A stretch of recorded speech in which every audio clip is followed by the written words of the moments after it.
Welcome back, folks. Silver 5150 here, and I've got for you something very nice. This is Palladium from the Russian Federation or the Russian Federation Bank. Okay, and it says 10 rubles on it, but this here is a half an ounce of palladium.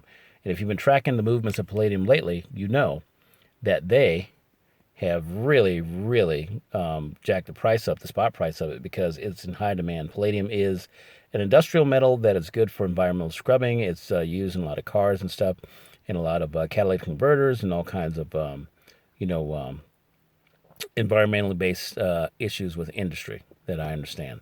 And probably some other things too. It's very durable metal. It does anti-corrosive to a fault, and very cool. Now the ballerina is also very cool too. You know, for you ladies out there that you think you want to invest in some of these, what's called the white noble metals, and white noble metals could be platinum, palladium, and rhodium. You definitely would want to get some of these ballerinas because the Russian Federation, they are big on their ballerina. Well, they're big on their, ballet entertainment and stuff, and so that's like a tribute to that. And they've got a lot of different offerings and stuff.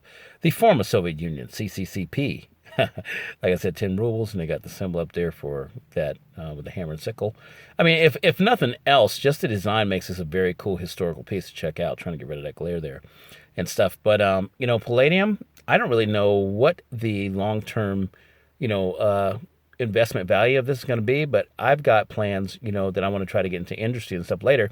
And people say, well, Silver 5150, what makes you so keen on getting materials rather than, gathering capital, if you want to get involved in certain types of industry later, space-based technologies and this sort of thing. I says, well, I was thinking about it, and, what's going to be the primary cost of a lot of this, space, the move into space, the race into space? Of course, fighting gravity, that's going to be a big part of it. If you people follow space programs, you know that they pay a mint just to break, Earth's gravitational pull and get stuff out into space. And so, we got to have exotic fuels and light materials and, technologies that can handle the calculation and the, movement of such things. But it's when it comes down to it, it's just not just the man hours, of the skilled labor or the paraprofessional, brainiacs behind the deal. It is also the raw materials. And what's going to be the difficulty in acquiring these materials later on as we start to head into some economic turmoil?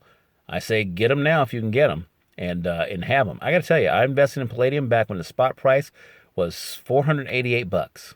Okay, now the spot price is like $1,850. Okay, so something like this will run you about $1,000, whereas I think I probably paid, I don't know, about $260 for it. But that's how metals work. We weren't in that era a while back, but we are in this era now, to where metals, despite the fact that there is a commodities exchange that insists on diluting the metals with paper contracts, the metal spot price is still going up with the demand, and palladium is in high demand right now, and that can't be papered over or hidden, by market tricks. So if you can grab some palladium on a cheap, try to do that, and get it in your investment portfolio. Have those white noble metals in there, and yeah, you'll be glad you did. You'll be glad you did. Maybe wait for the price to drop a little bit and see if you can get a better deal. But beyond that, just grab what you can at this point. It's really going to pay off for you. It's going to do a lot better than cash, I can tell you that. All right, me and the ballerina agree, and we're going to sign off and go on to the next video. Silver 5150 out.